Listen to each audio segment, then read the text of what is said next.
ባለፈው ሳምንት ከዕብራውያን 11 ቁጥር 23 ጀምሮ ያደገ ሰው ህይወትና ያላደገ ሰው ህይወቶችን እያየን ነበር። መታሳውሱ ከሆነ ለማንሳት ያክል ያደገ ሰው እሺ ወይ ትንሽ ማንበብ ይኖርብን ይሆናል። እሺ ቶሎ ብለው ምዕራፍ ያነቡልኛል ከቁጥር 23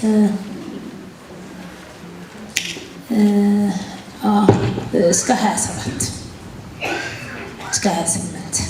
ሙሴ ከተወለደ በኋላ ወላጆቹ ያማረ ሕፃን መሆኑን አይተው በእምነት 3 ወር ሸሸጉት፣ የንጉሥንም አዋጅ አልፈሩም። ሙሴ ካደገ በኋላ የፈርዖን የልጅ ልጅ እንዳይባል በእምነት እምቢ አለ። ከግብፅም ብዙ ገንዘብ ይልቅ ስለ ክርስቶስ መነቀፍ እጅግ የሚበልጥ ባለጠግነት እንዲሆን አስቧልና ለጊዜው በኃጢአት ከሚገኝ ደስታ ይልቅ ከእግዚአብሔር ሕዝብ ጋር መከራ መቀበልን መረጠ፣ ብድራቱን ትኩር ብሎ ተመልክቷልና። የንጉሱን ቁጣ ሳይፈራ የግብፅን አገር የተወ በእምነት ነበር፣ የማይታየውን እንደሚያየው አድርጎ ጸንቷልና። እግዚአብሔር ይመስገን። ምን ብለን አየን? ያደገ ሰው የሚወስነውን ያውቃል ብለን ውሳኔ ላይ ኤሳውን አነሳን። የምታስታውሱ ከሆነ ታላቅ ልጅ ነው፣ ግን ህይወቱ አላደገም ነበረ። የመጀመሪያ ልጅ ነው፣ ግን የመጀመሪያ የሆነ ህይወት አልነበረውም እና ውሳኔ ላይ በጣም እንደተሳሳተ ዕብራውያን 12 ይነግረናል። እሱን አየን። ከዛ ያደገ ሰው እሺና እምቢን ያውቃል። ከይሉንታ የወጣ ነው ህይወቱ። ሁልጊዜ እሺ ብቻ አይልም፣ እምቢ መባል ያለበትን ነገር እምቢ ይላል የሚል አየን። ከዛ ደግሞ ያደገ ሰው ደግሞ የተሻለውን ነገር ያውቃል፣ የበለጠውን ነገር ያውቃል አለን። ከዛ ደግሞ ያደገ ሰው ዋጋ መክፈል አይፈራም፣ የንጉሱን ቁጣ ሳይፈራ ይላል። ኑሮ ያስፈራራል፣ ብዙ የሚያስፈራራን ነገር አለ በህይወታችን እንደምታውቁት። ስናድግ ግን እነኚህ የሚያስፈራሩንን ነገሮች አንፈራቸው። ውስጣችን ሲያድግ ነው አለመፍራት። ልጅ እንደምታውቁት በትንሽ በትልቁ ይፈራል። ከማይፈራው ነገር የሚፈራው ነገር ብዙ እና በመንፈሳዊ ህይወታችን ልጅነት እየወጣ ሲሄድ ብዙ ፍርሃቶች ከህይወታችን ይወጣል። ስለዚህ ፍርሃቶች የሚበዙብን ከሆነ ልጅነት ውስጥ ነው ያለ ነው ማለት ነው። እነዚህ በመጽሐፍ ቅዱሳችን የምናያቸው ትልልቅ የእግዚአብሔር ሰዎች ከሰው የተለየ ስጋ ወይንም በሌላ ዓለም ላይ እየኖሩ ስለሆነ ሳይሆን ወይም ልዩ ድጋፍ ኖሯቸው ሳይሆን ውስጣቸው ስለጎለበተ ስለጠነከረ ስላደገ ሰውን የሚያስፈራ ነገር አይፈራም። ኤልሳ ጊያዝንና ኤልሳዕን አየን። የምታስታውሱ ከሆነ አንድ ቤት አንድ ከተማ አንድ ጦር ነው የመጣባቸው። ግን ጊያዝ በጣም ከጧት ጀምሮ ሲጮህ አስቸገረው። ኤልሳ እዛ ነው፣ ከጊያዝ ጋር ሁሉ አልተነጋገረም። እግዚአብሔር ሆይ የኔን አይን እንደከፈትክ የልጁን አይን ከፈት። ስለዚህ ያደገ ሰው ከሚታየው ውጪ ያያል ማለት ነው። የአንድን ነገር መጨረሻ ያያል ማለት ነው። ኤልሳ በህይወቱ ምክንያት እንጂ ስጋ ያለበሰ ሰው ሆኖ አይደለም። አንዳንድ ጊዜ በህይወታቸው የምንመኛቸው ሰዎች በመጽሐፍ ቅዱሳችን የተለየ ጸጋ ተሰጥቷቸው ሳይሆን ያው ጸጋ። በነገራችን ላይ ከማንም የበለጠ ጸጋ የለውም፣ ግን እግዚአብሔር ይጨምራል። ጸጋ ስንጠቀምበት ይጨምራል፣ ላለው ይጨምራል ማለት ነው። እና ያደገ ሰው አይፈራም፣ ከፍርሃት ነፃ ሆኖ ይኖራል። ሁል ጊዜ ሰውነታችንን የምንንቀጠቀጥበት ምክንያት የልጅነት እንትን ነው። ምክንያቱም ማለት አንዳንድ ጊዜ ሰይጣን በጣም ጠንክሮብን ከመጣ ጉርልት ሆኖ እኮ ነው ትሞታለህ ቢለን እና ምን ይሁን የማለት አቅም ሊኖረን ይገባል። እዛ ጋርና ሞት ሁል ቀን ልምጭ ይዞ እየመጣ በር እያንኳኳ ሊያስፈራን አይገባም። ሌላ ማጣት ሊሆን ይችላል እና ምን ይሆናል? ምንም አይሆንም። ሌላስ ምንድነው? ምንም አይሆንም። ምንም ልክ የሌለው ነገር የለም። አይገርማችሁም? ደስ የሚላችሁ ልክ አለው። እኔና እናንተ ደግሞ ማቴዎስ መጽሐፍ ላይ ጌታ ኢየሱስ ክርስቶስ በራሱ አንደበት እንደተናገረ ያለ እግዚአብሔር ፈቃድ አንዲቷ ጸጉራችን አትቆረጥም። የምትወድቀው ነጭ የምትሆን ጸጉራችን የምትታወቅ የተከበርን ህዝቦች ተራ ሰዎች አይደለንም። ህይወታችን በእግዚአብሔር ቁጥጥር ስር እንጂ በሰይጣንና በዚህ ዓለም ወይ በጊዜው ቁጥጥር ውስጥ አይደለንም። ከጊዜ ቁጥጥር የወጣን ከስጋ ቁጥጥር የወጣን አቅማችን ይሄ ነው። ስለዚህ ያደገ ሰው ህይወቱ ላይ ይታያል ማለት ነው። ያላደገ ሰው ሁሉንም ነገር ያግበሰብሳል። እምቢ ማለት ይጨንቀዋል። ስለዚህ እዛም ይኖራል እዚህም ይኖራል። በቃ አንዳንዴ ጠምጥሞም ይኖራል። እየጠመጠመ እግር አጣጥፎ አብሯቸው የእነሱ ጾም ምን አለበት ይላል። ምን ችግር አለው ደግሞ ጌታ እንደዚህ ይላል፣ እስኪ ጥቅሱን አሳዩን ይሉ ነው። በዛ በኋላ ጫሌውም አጠገብ ቁጭ ብሎ ምን ችግር አለው በእኔ ያለው መንፈስ እንትን ነው ይላል። ምክንያቱም ቃሉ የሚለውን ስለማያውቅ እና ያደገ ሰው ብስለቱ እንደ ቃሉ ይሆናል። እሺ እና እምቢን ያውቃል። የበለጠ የተሻለውን ዋጋ ይከፍላል። ቆራጥ እና ብዙ ጊዜ ብዙዎቻችንን የሚያስፈራው ምንድን ነው? በልጅነታችን ውስጥ የሚታይ ባህሪያችን ዋጋ መክፈልን ፈሪዎች ነን በጣም እና አቋም ውሳኔ ያለው ሰው ይሆናል። ያደገ ክርስቲያን አቋም አለው፣ ውሳኔ ያለው፣ ቁመናው ያምራል። መንፈሳዊ ቁመናው ያምራል። ሰዎችን ይማርካል፣ ወደ እግዚአብሔር ይማርካል። በነ ሐዋርያው ጳውሎስ ዘመን ቀጥሎ ባሉት በ13ኛው ምናምን መቶ ክፍለ ዘመን ውስጥ ብዙ አማኞች የበዙት የሚገርማችሁ ነገር በመንፈሳዊ ቁመናቸው ነው። መንፈሳዊ ቁመና የሚከፍሉት ዋጋ ከነ ጳውሎስ ቀጥሎ ባለው ዘመን ማለት ነው። የክርስትና ቁመናቸው ይማርክ ስለነበረ ብዙ ሰዎች እንደነሱ አሁን ዛሬ ያው ብዙ ምስክርነት አለ እንደምታውቁት በየመንገዱ እዚህ እንጸልያለን ምናምን፣ ግን ሰዎችን የሚማርክ ቁመና ስለሌለን ነው ሰዎች ወደ ጌታ ያልመጡት። እና ስለዚህ ህይወት አለን ስንጀምር ባለፈው ሳምንት መንፈሳዊ ህይወት እስከ ሞት ቀን ድረስ የሚያድግ ነው። ሰው በህይወቱ በሚያልፍበት ነፍሱ ከስጋው በምትለይበት ህመም እንኳን ታሞ ያድጋል። አይገርማችሁ? ያድጋል። አመስጋኝ ሰዎች ገጥሟቸው የማደግ ምልክት ነው። አያጉረመርሙም፣ አይሳደቡም። እግዚአብሔር እንዴት እስከ መጨረሻው ድረስ ነው ማለት ነው። ገጠመኝ በገጠማቸው ቁጥር ህይወታችን ስለዚህ ማደግ አያቆምም። ስንጠቀልለው ስንጀምረው ምን አለ? ማደግ ያቆመ አማኝ ወይንም አገልጋይ ማርጀት ግዴታው ነው። ካረጀ ደግሞ ይሞታል። ስለዚህ አገልጋይ ሆኖ ማደግን ያቆመ ወደ ማርጀት ይመጣል ብለን ኤፍሬም የተባለውን አነሳን። ስለዚህ ከእርጅና ህይወታችንን መጠበቅ እስከ መቼ? ወደ ጌታ እስከምንሄድበት ደቂቃ ድረስ በየቀኑ ልናድግ ይገባል። ያን ጊዜ ወራሽ እንሆናለን። እግዚአብሔር ስም የተባረከ ይሁን። ብዙ ጊዜ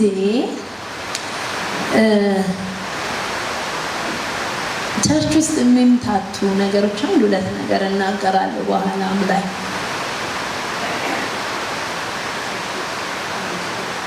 መንፈሳዊ እድገት በስውር ይፈራል። የሚገርማችሁ ነገር ወይንም በጣም መንፈሳዊ መሆን ብዙ ሰዎች ይፈሩታል። ፈዛዛ የሚያደርግ ይመስላችኋል። የምድሩን ህይወት የሚያበላሽ ይመስላችኋል።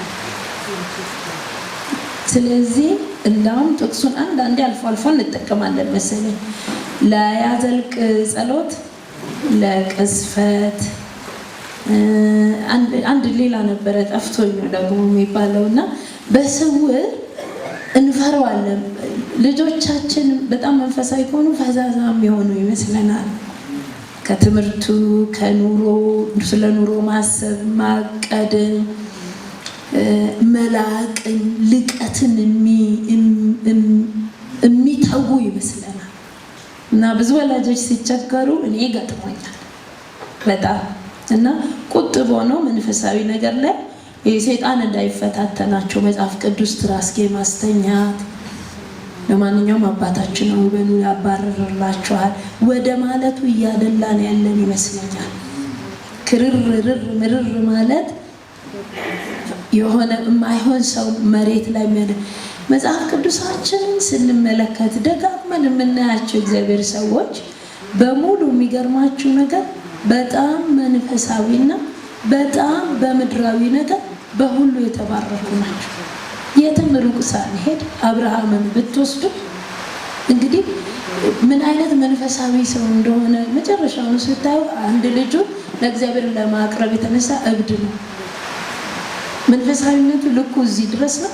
ግን ምን ጎደለበት ብትሉ ዛሬ ያለችው የተከበረችው ሀገር እኔ ከዜና ጋር ብዙ አልዋደድም። ከተቻለ ዋናውን ነው መስማት የምፈልገው።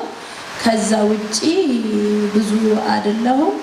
ሰሞኑን ግን ስለነሱ ማዳመጥ በጣም ፈልጌ ቆይ ባቢ ቆይ መልሰው ውለዋለሁ ሰማለሁ። እስራኤል ሲባል የሁላችንም ጆሮ ይቆማል። መጨረሻው አንደኛ መጽሐፍ ቅዱስን በጥቂቱ ማወቅ ያጓጓቸዋል። ታዲያ ሊደርስ ነው የመጨረሻው ዘመን ደርሷል፣ እስቲ ምን ሊሆን ነው ምናምን የሚለውን ነገር ስለሚያሳየ ማለት ነው። እና እነኚህ ሰዎች ከየት ነው የመጡት በሉ? እስራኤልም አሜሪካ ከሚባል ሁላችንም የምንደነግጠው እስራኤል ሲባል ነው። ወደን አይደለም ምንደነግጠው። የአንድ ሰው መንፈሳዊነት ያመጣው ነው። የአንድ ሰው ጥልቅ ከእግዚአብሔር ጋር የነበረው ግንኙነት ያመጣው ትውልድ ነው። ስለዚህ አሳሳቢ ናቸው። ታውቃላችሁ፣ አሳሳቢ ለዓለም ሁሉ አሳሳቢ ናት እስራኤል የምትባል ሀገር። ማን አይነካካም ብላችሁታል? እኔ ዜናውን እየሰሙ ውሸት አሜሪካና ትቼ እንትና አይሁዳዊ አይደሉም ውሸታቸውን እያለ ቻይና ውስጥ አሉላችሁ ምናምን ውስጥ አሉላችሁ በቃ ትልልቅ ነገር ላይ ታውቁ ምን መንፈሳዊ ሆነው አያያዙንና ሚዛኑን ስለማናውቅ እንጂ የምናወራው መንፈሳዊ ዓለም ሁሉን ነገር ጠዋት ስንጸልይ እንደነበረው አስበጣጥሶ የሚያወጣ ነው። ድህነትን፣ ጉስቁልናን፣ አለማወቅን፣ ጨለማን አይወድም መጽሐፍ ቅዱስ። የኑሮ ጨለማ፣ የህይወት ጨለማ፣ የጤና ጨለማ አይወድም። ይገርማችሁ እኛ አሁን እያለን ያለው መነሻውን እንወቀው ከየት እንደሚመጣ እሱን እንስበርና ወደ ሌላው እንግዲህ አብዛኛው ጊዜ እኮ እንናገራለን። በሁለት ልብ ካዳመጣችሁ ነው እንጂ እኮ እንናገራለን። ስለዚህ መንፈሳዊነት የሆነ ሰነፍ አያደርገንም። ስንፍናን መጽሐፍ ቅዱሳችን እጅግ በጣም ይጠየፈዋል። ምንም አይነት ያስተሳሰብ ስንፍና በሉ፣ የስራ ስንፍና በሉ፣ የእውቀት ያምኑንም አምጡ በጣም ብርቱ አንስተናቸዋል 77 ጊዜ በመጽሐፍ ቅዱሳችን። በስራቸው ምን አይነት ጠንቃቆች እንደነበሩ፣ ምን አይነት ትጉዎች እንደነበሩ ሁሉም ሲፈተሹ ፈተና ማይወድቁ ሰራተኞች ማይወድቁ የእግዚአብሔርን ነገር በአንድ እጃቸው የዓለሙን ስልጣኑም ይሁን ክብሩም ይሁን አያያዙን ያወቁበት በትጋት የሚኖሩ እንደነ ዳንኤል ያሉት ምሳሌ፣ እንደነ ዮሴፍ ያሉ ምሳሌዎች፣ ጥበበኞች፣ ቀድሞ የሚያስቡ ንጉሱ ቁጭ አለ እንደው ግራ ገብቶኛል ልሙ ተዘባርቆብኛል በቃ 7 ዓመት ራብ 7 ዓመት እና እንደው ምን ላድርግ የሌሉስ እንደ እርሶ ደግሞ ምን አይየንን አውቁም እንደዚህ ሲቀመጡ የ7ቱን ዓመት ቆጥበው ያስቀምጡ 7 ዓመት ከዛ በኋላ እንዴት ልጅ እንዴት ወይ ካንተ በስተቀር ብሎ ሲቀመጥ ልጁ መሬት ሁሉ ሸጠው የገዛ ሀገሩ ዜጋ ሸጠው ለንጉሱ እስከሰው ሁሉ ባዶ እጅ ቀረ። እድሜ ላይ ዮሴፍ እስከሚል ንጉሱን አጥለቀለቀ፣ ሀገሩን አጥለቀለቀ። የምናደርገው ነው የምናውቀው። መንፈሳዊነት የምናደርገው ልቀን ከሌሎቹ በአስተሳሰብ ልቀን እንዳው መፍትሄ አምጪዎች ነን። ስለዚህ መንፈሳዊነትን አትፍሩ። ልጆቻችሁ መንፈሳዊ ማድረግ አትፍሩ። ሚዛን የጠበቀ መጽሐፍ ቅዱሳችን በሁሉ ሚዛን የጠበቀ ሚዛን የጠበቀ ኑሮ እንዲኖሩ ማስተማር እንጂ የሰይጣን ጓደኛ ማድረግ አግባብ አይደለም። መንፈሳዊ አለመሆን ወገኖቼ ከሱ ሐሳብ ጋር ዞረን ተካፋይ እንሆናለን ሳናውቅ። ስለዚህ መንፈሳዊነትን ሳንፈራ እንዴት ነው ሰው ማደግ ያለበት? በየቀኑ ወደ እግዚአብሔር ማደግ በኑሮ በየቀኑ ወደ እግዚአብሔር በመንፈስ ያደገ ሰው በኑሮው ያድጋል፣ በጤናው ያድጋል። የሚገርማችሁ ነገር በአስተሳሰቡ ያድጋል፣ ይልቃል ከሌላው። በእውነት እኮ ነው ጠቢብ ይሆናል። ቃልህ ከጠላቶቼ ይልቅ ምን አደረገኝ? አስተዋይ ጅላጅል አላረገኝም። ሌላ የጠላት መጠቀሚያ የሆኑ ሰዎች የሚሞኙበትን እኔና እናንተ አንሞኝም። ኃጢአትን ነው የምንለው እኮ ኃጢአት መስማትን እምቢ ማለት ሞኝነት አይደለም። እጅግ የሚልቅ ደግሞ ያው መንግስተ ሰማያት እንግዲህ መግባቱ ነው። የምድሩ ነገር እንግዲህ ምን ሆነን አይደል? በምድርም ነገር እግዚአብሔር አሳምሮ ይባርከናል። ዘፍጥረት 26 ላይ ብትሄዱ ይስሐቅን እግዚአብሔር መንፈሳዊ ልጁን መጣና ይስሐቅ አለው እዚሁ ሀገር ተቀመጣል፣ የትም እንዳትንቀሳቀሳል። እሺ ብሎ ተቀመጠ ይላል። እግዚአብሔርን ታዘዘ። ማደግ ነው። ሲታዘዝ እግዚአብሔር በ100 እጥፍ ባረከ። በ10 እጥፍ አይደለም 100 እጥፍ። ከዛ አሕዛቦቹ መጡና አንተ ሰውዬ አንተ የተለየ ሰው ነህ፣ ቃል ኪዳን ካልተገባባን አንችልም።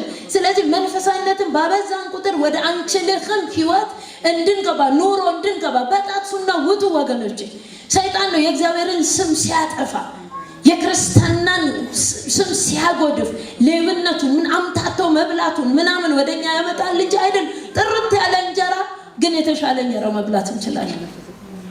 አንዳንዶቻችሁ እናያለን ካላችሁ አላላችሁ ካላችሁ ግን እውነቱ ይሄ ልክ የማለዳውን ጸሎት መጸለይ በጧት ተነስ እንጀራ ልቀቅ፣ መንግስት ትምጣ፣ ፈቃድ በሰማይ እንደሆነች የዕለት እንጀራ ልቀቅልኝ፣ ኑሮዬን ልቀቅልኝ፣ ማነው አንተ የምታጎሳቁልኝ?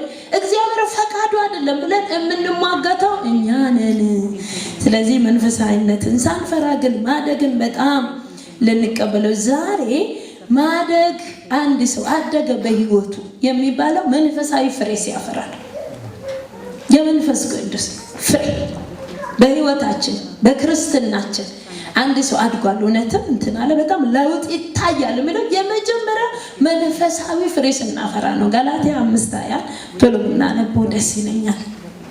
ከዛ ውስጥ አንዱን እንወስዳለን።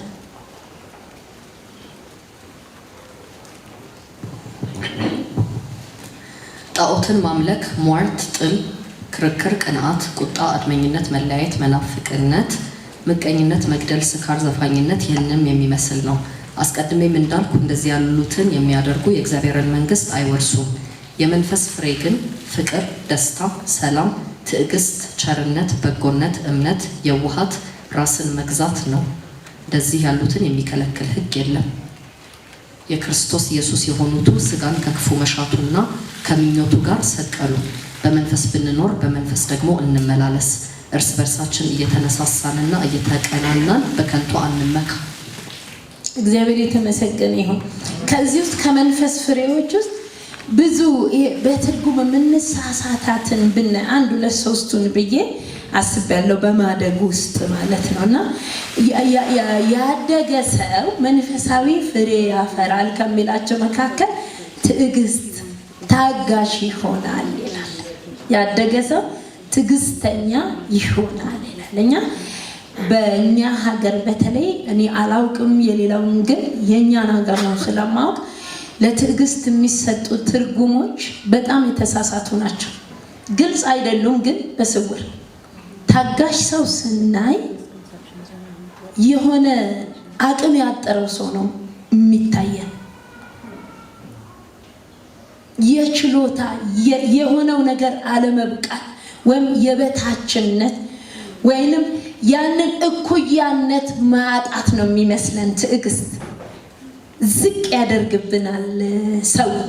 ወይንም ደግሞ ትዕግስትን ስንመለከት እኛ ራሳችን ትርጉም የምንሰጠው ማመቅ አድርገን ነው የምናየው። መታገስ ታጋሽ ነው ሲባል ምቅ ታረጋለች ወይም ምቅ ያደርጋል ተብሎ ነው የሚታሰበው እና ያ ሰው ትዕግስተኛ ተደርጎ ይቆጠራል። ያልቻለ ሰው ትዕግስተኛ አይደለም። መጥቶ አንድ ባለስልጣን ነውረጅ ቢለኝ ብወርድ እኮ አትችልም፣ ስለማትችሉ ይደፋታል ብላችሁ ነው የምታስቡት። ወይ ደግሞ እሺ እሱኛው ይቅርና ደግሞ በቃ እኩያዬ የምችለው ሰው ሆኜ ስታገስ ብታው በጣም ትዕግስት ምቅሳደ ብዬ ስወጣው ትዕግስተኛ አድርጋችሁ ልትቆጥሩኝ ትችላላችሁ። ሁለቱም ትዕግስት አይደለም። በተለይ በመንፈሳዊ ዓለም ላይ ይሄ ማመቅ የሚባለው ነገር በጣም ትዕግስት ይመስላል። ማመቅ ግን ትዕግስት አይደለም። ማመቅ ከዕለታት አንድ ቀን ይፈነዳል። የታመቀ ነገር የፈነዳ ቀን ነገር ይበላሻል። አንድ ጊዜ ባሳደገችኝ ቤተክርስቲያን ኳይር ውስጥ የጠላችኝ እህት ነበረች ብያቸዋለሁ። በተለይ ጸሎት ላይ ብዙ ጊዜ አብራችሁኝ የምትጸልዩ ታውቃላችሁ። ለሌሎቻችሁ ነው የምናገር እና ምንም በቃ አልጥማትም፣ ምንም አይጥማትም። እኔ ከበሮ መቺ ነበርኩ። ከበሮ መትቼ ከአገልግሎቱ ስኑ ምንድነው ብል ስታደበላለቅ የቆየሽው ትለኛል። እኔ የምችለው ነገር ፀሐይ ላይ አላረግሽም ቀን በቃ ሁሉ ጊዜ ችግር አለ እና አንድ ቀን ሌላ አጥቢያ ላይ ተጋበዝንና ፀሐይዋ ብዙም አልነበረችም። ከበሮ ያው የምችለውን አድርጌ ጨርሼ ከበሮ መምታት ሲጀምር ከበሮም ጥሩ ድምፅ አልነበረው። ለማንኛውም ግን ገባሁና ኳይር እንዲህ ነው የሚቀመጠው። እንዲህ አድርጌ ሰው ረብሻ ጉባኤው ባጥብጪ ለምን ተነስተሽ አትመጪ መረረኝ። በዛው ሰሞን ውስጥ አርብ ቀን አዳር ነበረ። አላስታውሰውም። ተነሳችብኝ። ከሌሊቱ 8 ሰዓት ነው። እኔ እሄዳለሁ አልኳቸው። እሄዳለሁ የት? ወደ ቤቴ። በዛብኝ አልኩ። ወደ ቤት እሄዳለሁ። አትሄጂም። ግርግር ተፈጠረ። አንድ ልጅ መጥቶ ያዘኝ። ታይ ብዬሻለሁ አለ። አልተውም። እንዴ በ8 ሰዓት አልሸኝሽም። አትሸኙም፣ ችግር የለም እኔ እሄዳለሁ አልኳቸው። በቃኝ። እሺ ቆይ ቁጭ በይ እስቲ ብለው ሁለት ሆነው አንዱ በጣም የቅርብ ጓደኛ ነው። እስቲ ንገር በዚህ ቀን ድድድ ብዬ በመደዳ አስረዳኋቸው። እኛ እህቶች ደግሞ ጎበዝ ነን ብታይ። ከጥንት ጀምሮ ከጠዋቱ ጀምሮ ሲወርድ ሲዋረደው ቆጭ ነው የምናደርገው። የተፈጥሮ ልዩነት መሰለኝ። ከዛ ምን አለ ለታገስኩ አለ። አንደኛ ይቅር አላልሽም አለ፣ ሁለተኛ አልታገሽም አለ። ዛሬ አፈነዳሽው አለ። ይፈነዳል። ማመቅ ይፈነዳል። ከመጽሐፍ ቅዱስ ውስጥ ዓርብ ዕለት ቄስ ተናግሯል። ያመቀ ሰው አቤሴሎም ይባላል።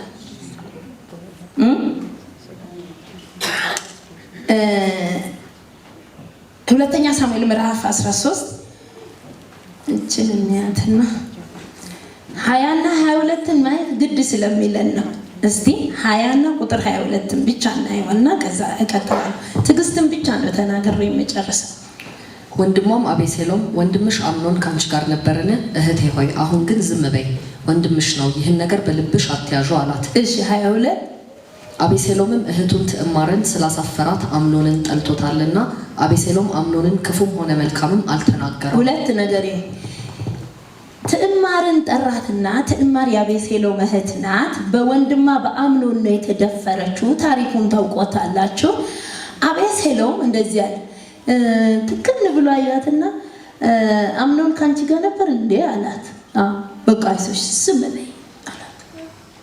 ከዛ ቀጠለና እሱ ደግሞ ክፉ ደግም አልተማረ። ከዚህ በላይ ትዕግስት አለ? የለም በሉኝ እስቲ። የለም።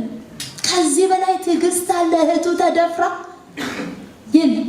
በቃ ተይ፣ በቃ ይቅር ለእግዚአብሔር ዝም መብቻ በይልኝ አላት።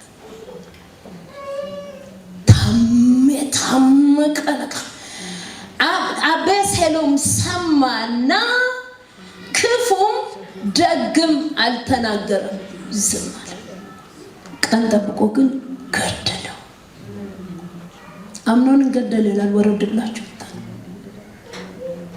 ትዕግስት አይደለም ማመቅ ያልኩት ለዚህ ነው። ብዙዎቻችን በቤታችን ታምቆ የቆየ ነገር ነው። አንድ ቀን ፈንድቶ አደጋ ላይ ይጣላል፣ ወይ ደግሞ አንድ ቀን ፈንድቶ አደጋ ላይ ሊጥለን ያለ ነገር አለ። ትዕግስተኛ የመሰልበት መንፈሳዊ ያደረግንበት ዝም ያልንበት ቀን የምንጠብቅበት ቀን ቢመጣ ዮሴፍ ቢያምቅ ኖሮ ይችል ነበር። እናንተ ወገኖቼ ቀን አመጣለት እግዚአብሔር። አንዳንድ ሰው ያኔማ ብሎ ቀን ጠብቆ የታመቀው በቀሉን ይፈጽማል። ትዕግስት እና በቀል አይገናኙም። መንገዳቸው ራሳቸው በጣም የተለያየ። ትዕግስት ፍርሃትም አይደለም፣ አለመቻልም አይደለም። ትዕግስት አለመቻል ነው ወገኖች። አንደኛ ሳሙኤል ምዕራፍ 25-26 ላይ ዳዊት ሳኦልን ምን ይላል መሰላችሁ? እችል ነበረ አለ ግን አላደርገውም። እችል ነበረ፣ በእጄ ላይ ነበርክ፣ በጣም የተመቻቸ ሁኔታ ነበረ ግን አላደርገውም። እንዳይመስላችሁ ዳዊት አመቆ አይደለም፣ አለማመቁም በኋላ ላይ ነው የምታዩት። ዳዊትን ላላነሳ እችላለሁ። የመጨረሻ ትዕግስተኛ ጌታችን ኢየሱስ ክርስቶስ። ሃሌሉያ አሜን። ዕብራውያን 12 ቁጥር 2 አንብቡት።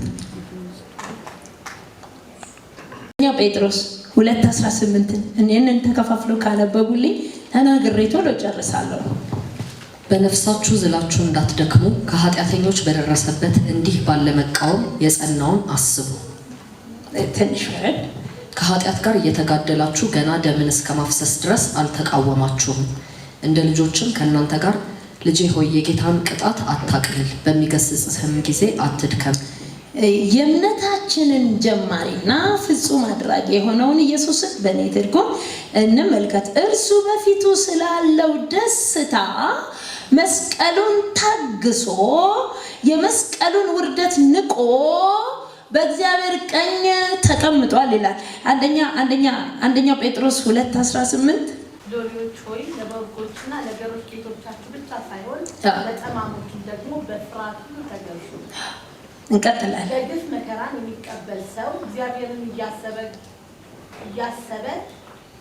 ይታገስ ምስጋና ይገባዋልና። ኃጢአት አድርጋችሁ ስትቆሙ ብትታገሱ ምን ክብር አለበት? ነገር ግን መልካም አድርጋችሁ መከራን ስትቀበሉ ብትታገሱ ይህ ነገር በእግዚአብሔር ዘንድ ምስጋና ይገባዋል። እንቀጥላለን። የተጠራችሁለት ለዚህ ነውና ክርስቶስ ደግሞ ፍለጋው እንድትከተሉ ምሳሌ ትቶላችሁ የክርስቶስ የትዕግስትን ፍለጋ ተመልከቱ። ስለእናንተ መከራን ተቀብሏልና እርሱም ኃጢአት አላደረገም፣ ችግር አልነበረበትም፣ ተንኮል በአፉ አልተገኘም፣ ሲሰድቡት መልሶ አልተሳደበም፣ መከራን ሲቀበል አልዛተም። እንገናኛለን ችግር የለም አላለም። እያንዳንድሽ የኔ ፍጥረት ነሽ አላለም። ነገር ግን በጽድቅ ለሚፈርደው ራሱን አሳልፎ ሰጠ ይላል። ማቴዎስ 27:41 ላይ ብትመለከቱ እያሾፉበት ሌላውን ስታድል ራስን ማዳን ዛሬ አቃተህ ብሎ ያሾፉበት ነበር። ይው ከመወለድ ጀምሮ ጌታ ኢየሱስ ስደተኛ ነው። ከመወለድ ጀምሮ የሚጠላ ነው። ከመወለዱ ጀምሮ ደግሞ እሱ ደግ ስራ የሚሰራ ነው። ለካ ደግ ስራ እየሰሩ መጨረስ ይቻላል። ከመወለድ ጀምሮ የማይፈለግ ሰው፣ የሚገፋ ሰው፣ የሚጠላ ሰው እስከ ሞቱ ድረስ እንዴት መልካም ነገር ያደርጋል? አይቋረጥበትም እንዴ? ያደገ ሰው አይቋረጥበትም። እግዚአብሔር እርዳን። ከባድ ነገር እንደምናገር አውቃለሁ። እስከ መጨረሻው መጡና መጨረሻ እኮ መስቀል ላይ እኮ ነው ያለው ወገኖች። ስማ ስታድን አልነበር እንዴ? ውረድ ሲባል አላመቀም፣ ግን ታገሰ።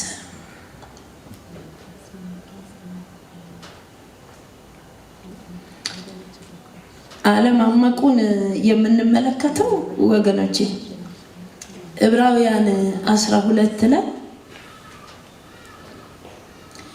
በፊቱ ስላለው ደስታ ታገሰ።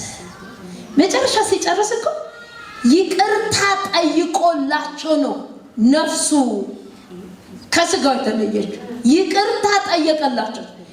አምቆ ቢሆን ኖሮ ይቅርታ አልነበረም የሚጠይቀው። በመስቀል ታገሰ። ለምን ታገሰ? ከፊት ስላለው ደስታና ክብር፣ ከፊት ያለውን የአብን ፕሮግራም እንዳያበላሽ።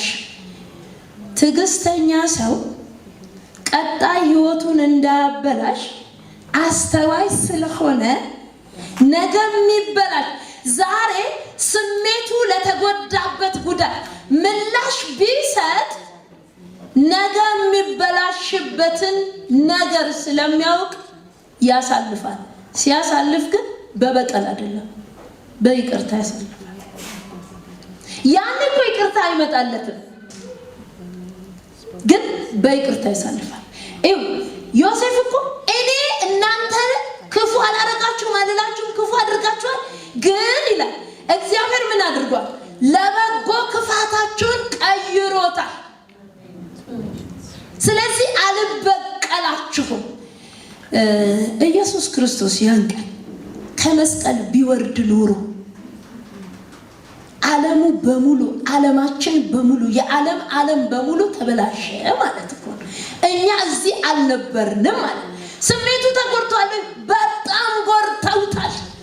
ግድ የለም በጦሩ ይወጋ፣ ግድ የለም ግን ሲያሾፉበት እንዴት እንዳሾፉበት እንዴት እንደቀለዱበት ልነግራችሁ አልችልም። ግን ታገሰ። በምን ታገሰ?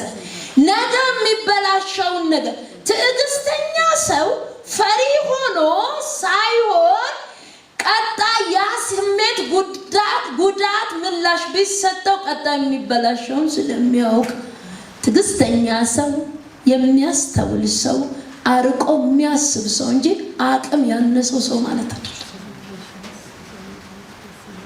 ያልቻለ ሰው ማለት አይደለም። ኢየሱስ ክርስቶስ ከመስቀል መውረድ ይከብደዋል እንዴ? ከሞት እኮ ተነስቷል። ገና ነፍሱ እያለች መውረድ ከብዶት ነው? ምን ችግር አለው ደግሞ? ምን አለ? ታግሼ ስታገስ ከልጅነት ጀምሮ ጠላችሁ፣ አሳደዳችሁ፣ ስታገስ አሁን እዚህ ጋር ማደርሽ አልችልም ቢል ኖሮ በቃ ሁላችንም ወደ ሲኦል ተንጋግተን ገባን። መሞት ነበረበት። ትዕግስት እስከ መቼ? እስከ ሞት። በሰባኛው ዓመቴ እንኳን ያንቀጠቅጠኛል ብንል ችግር ይመጣል። እድሜያችን 80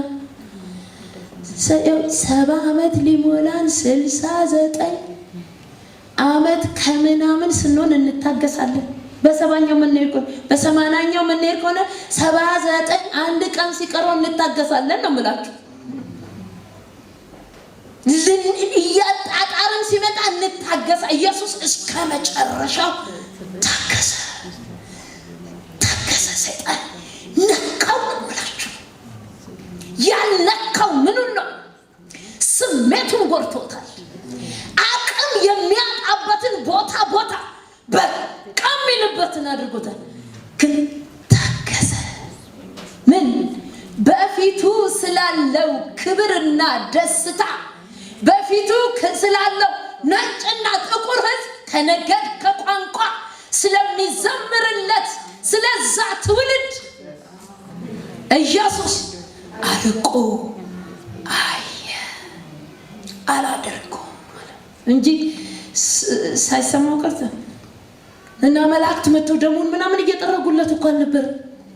አሰቃየው። እግዚአብሔር ኃጢአት ነው ይወገር ብሎ ፈቅዶ ሰጠ ነው የሚለው መጽሐፍ ቅዱስ።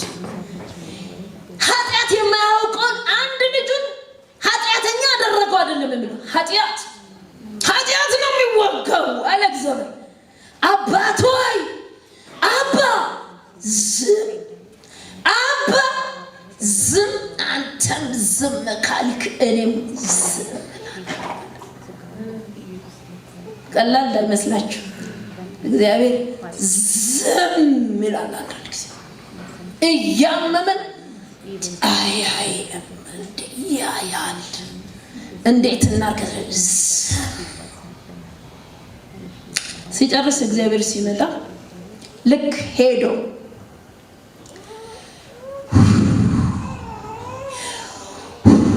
ያለ ይመስለኛል ሰማይ ጨረሰልኝ። አሁን እኔ ልውረዳል።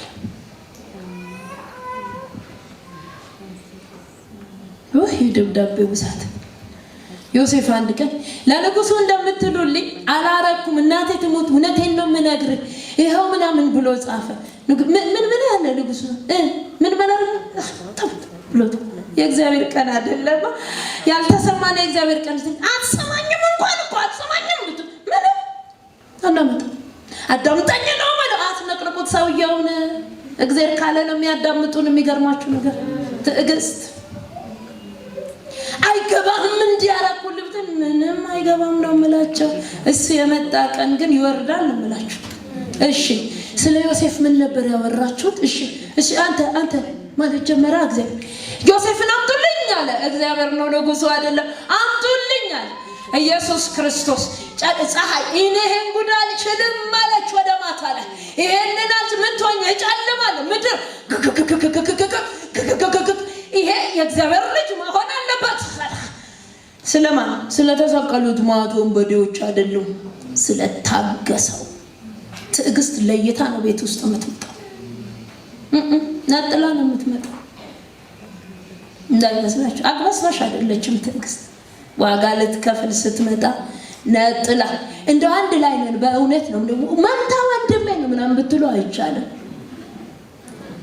ከመንታው የትኛው እንደታገሰ ያውቃል ልክ ነው መንታ እኔ መንታ አይደለም አላልኩም አንተኛው ወደዚህ ግድ ነው ቀን ይመጣል እስከዛስ ትዕግስት ጥርስያውን ቀጫቀጭ መታገስ ነው ይያሉ ይቻላል ያው ይፈነዳ ቀን ሽጉጥ ነው ሄደን ሽጉጥ እንገዛለን በእውነት ነው ማለት እኔ በኢየሱስ ስም እጄን ተቆጣጣሩ ምናምን ስትሉ ሰይጣን አይሰማችሁ አረን ያልቆጣጣረው በውስጥ ስታሳድቀው ውሃ ስታሳጣ ፀሐይ ስትሰጠው የነበረውን ትዕግስት ቂምህን የላድርሰው ቀኑ ሞላ ብሎ ይፈነዳ ከዛው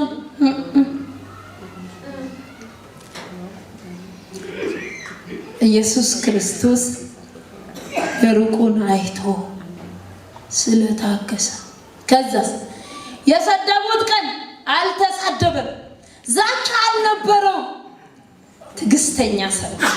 ትዕግስተኛ ሰው የሩቁን ማየት ብቻ አይደለም ለካ ትዕግስተኛ ሰው የሩቁን ብቻ አይደለም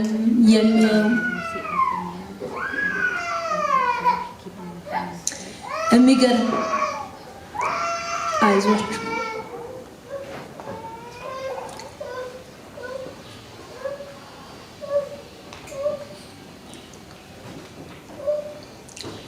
ዝላችሁ ተስፋ እንዳትቆርጡ ከኃጢአተኞች የደረሰበትን እንዲህ ያለ ተቃውሞ የታገሰውን እርሱን ምን በሉ እስቲ በሉልኝ አስቡት እሱ ስታስቡ መታገስ ትችላላችሁ አርቃችሁ ትመለከታላችሁ የነገ ህይወታችሁን አታበል የብዙ ሰው ህይወት የዛሬ ህይወታችን የተበላሸ ነገር ካለ ትናንትና ያልታገስንበት የነገ ህይወታችንን ደግሞ ካሰብን ዛሬ ከታገስን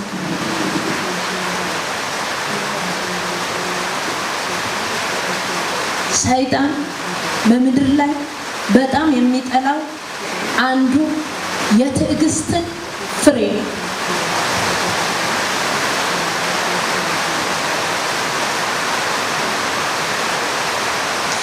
ከመንፈሳዊ ፍሬዎች ውስጥ ይውላል የምንታገሰው ወገኖቼ እግዚአብሔርን እንታገሳለን ሰውን እንታገሳለን የሰይጣንን አሰራር እንታገሳለን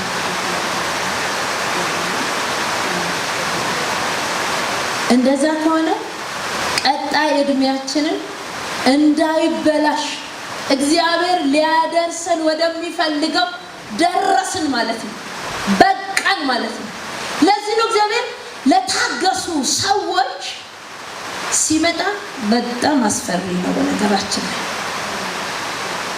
አንድ ክፉ ዳኛ ነበረ ስለ ጭቅጭቋሲ ስለዚህ እኛ ምን እናድርግ ታገሱ ጸልዩ እኮ እስከመቼ ጸልዩ ክረምቱንም ጸልዩ የሚመጣ 18ም ጸልዩ 2025 ጸልዩ ከዛ የት እንድረስ ጸልዩ እስከመቼ መጣል ይመጣል አይጠረጠርም። ምክንያቱም 18 ላይ የሚናገረው እሱ ነው። ይመጣል ለሚታ እሷን ብናነባት በጣም ደስ ይላል። ማቴዎስ አንብቡልኝ።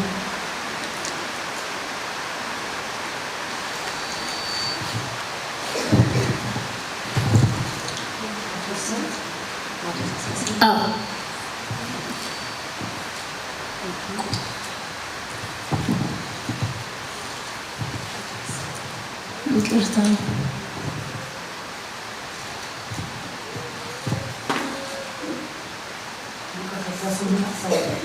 ሉቃስ ሉቃስ 18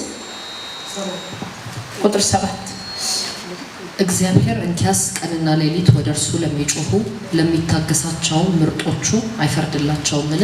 ይፈርድላቸዋል።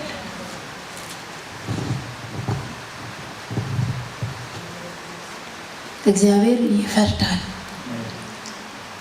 ቀኑን ጠብቆ ይመጣል።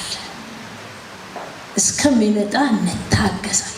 ደግሞ ግን ገፋም ካረግ ነው ታግሰን ወደ ጌታ ብንሄድም ምንም አይደለም ማለት ከማበላሸት ዳንን ማለት እንጂ አበላሸን ማለት እኮ አይደለም። ከምናበላሽ በማይሆን ነገር ከምናበላሽ ታግሰን ምድር ላይ እንኳን ባይሆን ሰማይ ግን ሽልማቱ በጣም ከባባድ ነው ስለታገስ ነው ትዕግስት። ስለዚህ ቤታችንን እንታገሳለን። ስለዚህ ቸርች እርስ በርስ እንተጋገሳለን። ስለዚህ ስራ ቦታችንን እንተጋገሳለን። ስለዚህ በጓደኛ መካከል እንታገሳለን። አንዱ ሌላውን ይታገሳል በትዕግስት እስከ መቼ? እስከ መጨረሻው። ያደገ ሰው ይሄ ነው። ያደገ ሰው ትዕግስተኛ ነው። ትዕግስት ይቅርታ ጋራ አይነጣጠልም። ትዕግስትና ይቅርታ ከተነጣጠለ ነገር ይበላሻል። ትዕግስት ማለት ቂመኛ መሆን ማለት አይደለም። ቀን መጠበቅ ማለት አይደለም።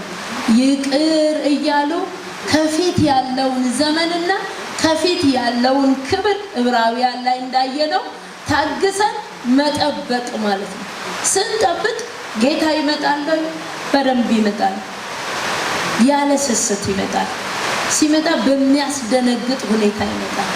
ስለዚህ ማደጋችን ከሚገለጥበት በመንፈሳዊ ሕይወታችን ማደጋችን ከሚገለጥበት አንዱ መታገሳችን ነው። እየታገስን ይቅር እያልን እንተዋለን። ይቅርታ አይቆጥርም፣ በደልን አይቆጥርም ስለሚል እየቆጠርን ሳይሆን ሳናስቆጥር 7 ጊዜ ምናምን እንደተባለው ማለት ነው። ብዜቱ እንደሚበዛው በየጊዜው ይቅር እንላለን፣ እንታገሳለን፣ ይቅር እንላለን፣ እንታገሳለን። ከዛ እንጨርሳለን፣ እንጸልያለን።